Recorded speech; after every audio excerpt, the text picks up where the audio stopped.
الحمد لله رب العالمين والصلاة والسلام على رسوله نبينا محمد وعلى آله وصحبه أجمعين أما بعد Peygamberimiz sallallahu aleyhi ve sellem etti. Leyse şedidu bi sur'ati. İnneme şedidu lezi yemliku nefsuhu inde gadabti. Күрәштә, ягъни сугышканда кешене җиңгән кеше ди, ул ди көчле түгел ди, ә көчле ди шундый кеше ди, кем ди ачуы чыккан вакытта үз-үзен тотып калган яки тута белгән кеше ди. Безнең бит инде берәр кешенең гамәле ошамаса яки безгә берәр сүз әйтеп безне рәнҗетсә яки без риза булмаган берәр гамәл эшләсә, безнең ачуыбыз чыга. Һәм шушы ачуыбыз чыккач инде без шулай ук кешегә капма-каршы аны рәнҗетә торган яки бик каты кыерсыта торган сүз әйтеп, аның күңелен төшерергә мөмкинбез. Яки инде анда Алла сакласын анда сугышып китеп инде тагын берәр җире сындырырга да мөмкинбез, җәрәхәт та салырга мөмкинбез. Шуңа күрә менә бу вакытта ди Пәйгамбәрбез саллаллаһу алейһи ва сәллям ачулы вакытта, ачуың чыккан вакытта үзеңне тота белеп калсаң ди, үзеңне тота белсәң ди, менә бу инде көчле кеше, батыр кеше була ди. Теге мәйданга чыгып бүтән кешене йыгып салган кеше ди, ул ди батыр, көчле кеше түгел ди. Көчле ди үз-үзен тота белгән кеше ди, бигрәк тә шушы ачулы вакытта. Менә бу кешенең инде ачуы чыгу, ул кешенең инде табигате. Кешенең табигаты, чөнки кешенең ачуы чыкмый тормый. Шулай бит инде, бигрәк тә хәзерге фитнәле заманда берәр кеше инде син теләгәнне эшләмәсә яки янда әйткәнен дә тормаса, безнең ачуыбыз чыга. Һәм ачуы чыгып инде без инде начар сүз әйтеп берәне тондырырга да мөмкинбез, һәм ахыры чиктән инде безнең дуслык бетергә мөмкин, яки дошманлашырга мөмкинбез инде. Һәм бик күп тормыштан да мисаллар бар, кем шушы ачуы чыккан аркасында талак биреп гаиләсен җимергән. Һәм дә мәсәлән киләләр бит, менә хатыныма 3 талак бирдем ди, хәзрәт ничек кайтарып булыр икән аны ди, менә ачуым чыккан хәлдәем ди, шуңа 3-не бирдем ди. Без беләбез бит инде динебездә кеше 3 талак бирә икән, ират инде хатыны, аны кайтарып булмый. Аны кире кайтара алмыйсың, иллә дә мәгәр ул бүтән кешегә кияүгә чыгып, аннан аерылгач кына кайтара аласың инде. Булай инде 3 талак биргәч кайтара алмыйсың. Һәм менә шушындый талак бирүләр күп вакытта шушындый ачуы чыккан вакытта була. Ана өенә кайтып керә, мәсәлән анда хатыны әйткән эшләмәгән анда, ашарны пешермәгән, ине җыештырмаган, һәм ачуы бик каты чыга да инде талак әйтеп ташлый инде. Һәм инде суынгач инде үз акылына килгәч, ул инде үкенә башлый инде. Ах, нишләдем инде ди. Кызып киттем шул ди. Дөрес эшләмәдем ди, үкенә башлый инде.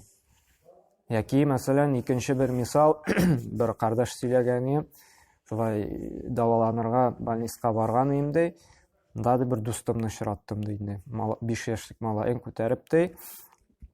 Шулай больниска килгән, кулы асылынып тора иде инде, җәрәхәтләнгән ди. Нәрсә булды соңда? Менә кулы сынып китте бит әле ди. Абу, шундый. Нәрсәдән килеп чыкты соң? Менә дә инде нәүзу биллаһи минәл гадаб ди. Раббым бер Аллаһ сакласын иде ачуны чыгарудан, ачу чыгудан ди. Чөнки ди баламның шушы 5 яшьлек баламның кулы сынуына үзем сәбәпче булдым ди.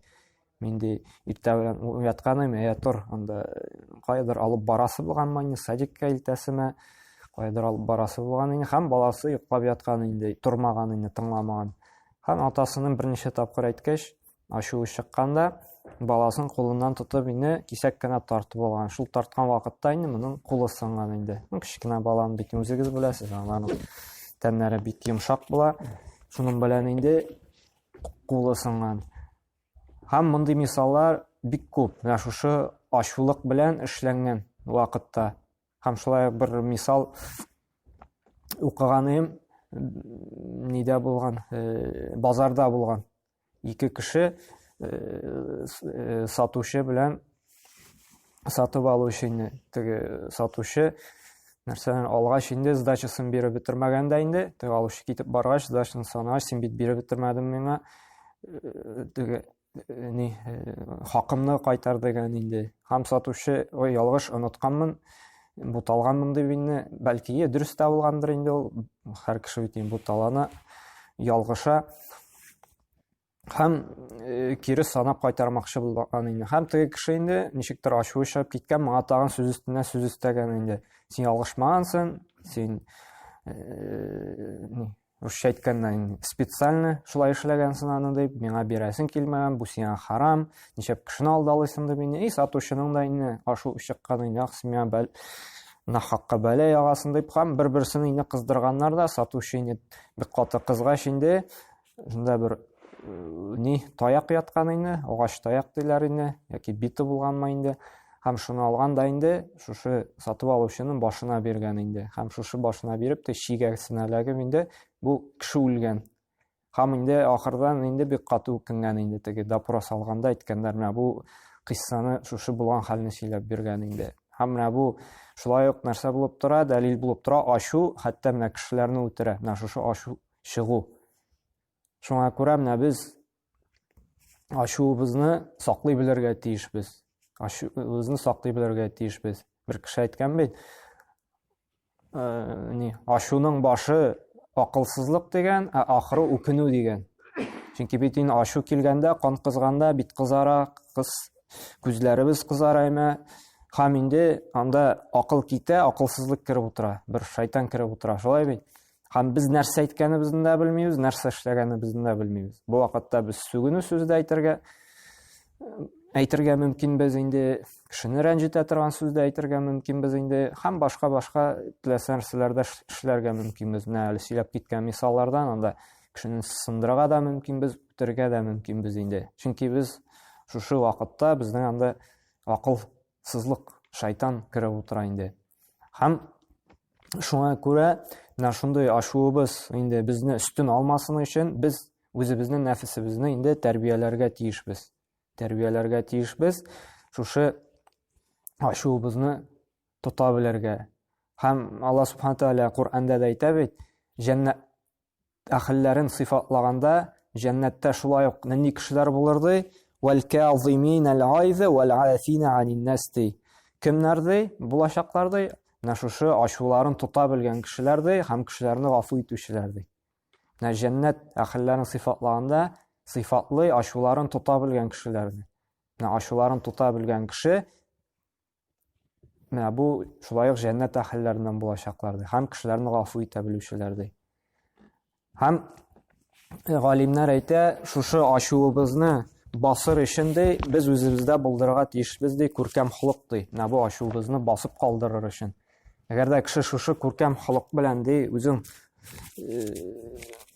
матурласа ди, мәсәлән, йомшаклык белән, сабырлык белән, түземлек белән, ашыкмаулык белән, менә шушындай күркәм сыйфатлар белән сыйфатласа ди, менә бу ачуын инде басырга ярдәм итәчәк ди.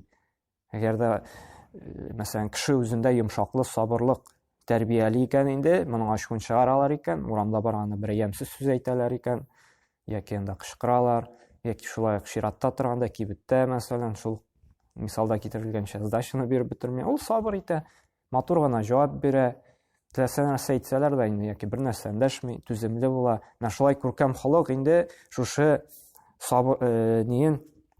ачуын басарга ярдәм итә инде. Һәм икенчесе, ул менә шушы ачуын чыгара торган сәбәпләрдән ерагаерга тиеш. Әгәр дә берәр кеше инде аның ачуын чыгара икән, билгеле, менә бу кеше аны котырта, теләсә нәрсә әйтә, ул инде андый кешедән ерак торырга тиеш инде.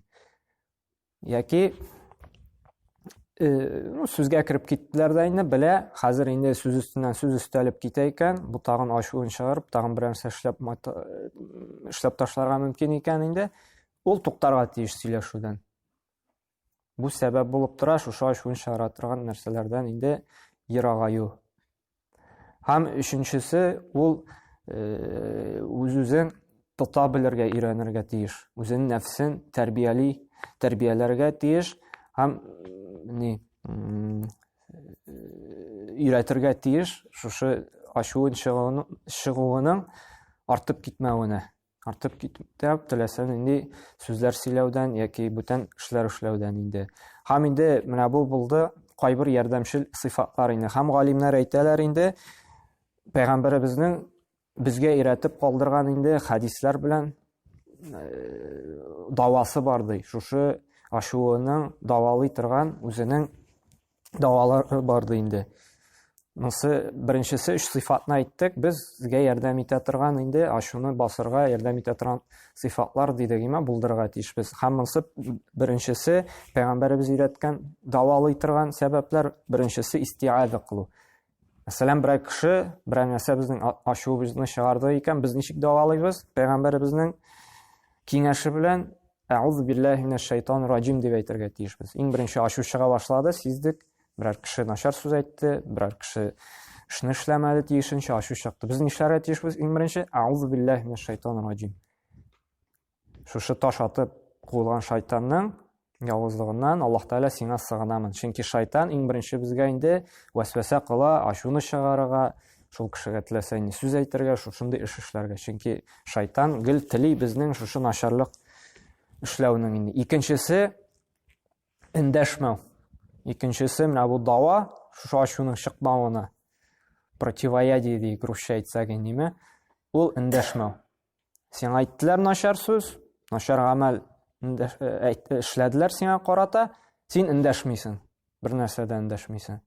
Чөнки Пәйгамбәр саллаллаһу алейһи нәрсә диде? Абу Дауд җыентында килә торган хадистә «Иза адаба ахадукум фалияскутти». Әгәр дә шугыш чыкса ди, эндәшмәгез ди. Менә бу дәлил булып тора. Беренчесенә дәлил китергән торганмын. Аузу биллаһи минәш шайтанир раҗим. Пәйгамбәрбез саллаллаһу алейһи ва саллям ике кешенең ачулашканын күрде дә, һәм берсен әйтте, өйрәтимме ди, шушы ачу чыккан вакытта нәрсә эшләргә кирәк? Я Расулуллаһ ди, шайтаннан Аллаһ Тәгаләдән сыгыну, ягъни саклау, яклау сорады. Ягъни аузу биллаһи минәш шайтанир раҗим дип әйтте. Шушы ачуыңны басырга ярдәм итер ди. Бу беренче дәлил булып торды Пәйгамбәребезнең беренче давасына. Икенчесенә бер нәрсәдә эндәшмәү, бер нәрсәдә эшләмәү, менә шушы хадис булып тора инде. Өченчесе ул халәтен үзгәртү. Мәсәлән, кеше басып ачуын чыгардылар икән, бер нәрсә эшләделәр, ул басып тора икән, ул утырырга тиеш. Утырып тора икән, ул ятырга тиеш. Менә шулай Абу Дауд җыентыгында килгән хадис, Пәйгамбәр саллаллаһу алейһи әйтә, әгәр дә берәрегез ачуы чыга икән берәрегезнең ди, һәм ул басып тора икән ди, ул утырсын ди. Шушы утыру да ярдәм итми икән ди, ул ятсын ди. Менә бу 3 дава Пәйгамбәр саллаллаһу алейһи ва саллям шушы хадислар нигезендә галимнәр шушы 3 дава чыгарганнар. Безнең ачуыбызны басырга ярдәм итә торган. Һәм без моны тормышыбызда кулланырга тиешбез. Берәр кеше ачуны чыгарды икән, без иң беренче инде аузу биллаһи минәш шайтанир раҗим дип әйтергә тиешбез. Икенчесе ул кешегә бер нәрсәдә эндәшмәү. Һәм өченчесе инде халәтебезне үзгәртү. Без басып торабыз икән, утыру яки инде яту, монда инде шулай кайсы җирдә булабыз. Мәсәлән, урамда торса ятып булмый бит инде. Ләкин инде китеп бара алабыз, мәсәлән, инде. Өйдә булганда инде, мәсәлән, балалар, анда хатыннар ачуны чыгарды икән, ул вакытта өйдә булганда торып та ятып та була. Монда шулай карарга кирәк. Нинди халәттә без, кайсы җирдә без инде. Һәм шулай Бухари җыентыгында килә торган хадистә бар, Пәйгамбәр саллаллаһу алейһи ва бер кеше сорады, "Эй Расулуллаһ, миңа киңәш насихат бир әле" ди. Ул нәрсә ди? Ла тагъдаб ди, ачуланма ди. Һәм тагын сорый, "Нинди киңәш насихат бирәсең" ди. Ачуланма ди. Өченче тапкыр сорый, ачуланма ди. Менә бу Пәйгамбәр саллаллаһу алейһи ва саллямның шушы сахабага васыяте, насихаты нәрсә ачуланмау. Һәм менә шушы ачу ул бөтен бузыклыкның, начарлыкның ачкычы диләр галимнәр. Бөтен күпчелек бузыклык, әшәкелек, менә бу сугыштыр, үтерештер, күбесенең сәбәбе шушы кешенең ачуы чыгу. Бөтен начарлыкны үзенә җыйган нәрсә ул ачу чыгу ди. Һәм инде Абдулла ибн Мубарактан сорагач, бер сүз белән генә күркәм холыкны ди, безгә сыйфатлы ди. Ул әйтте нәрсә диде? Шушы ачулануны калдыру диде. Менә шушы ачуланмау, ачулыкны калдыру ди.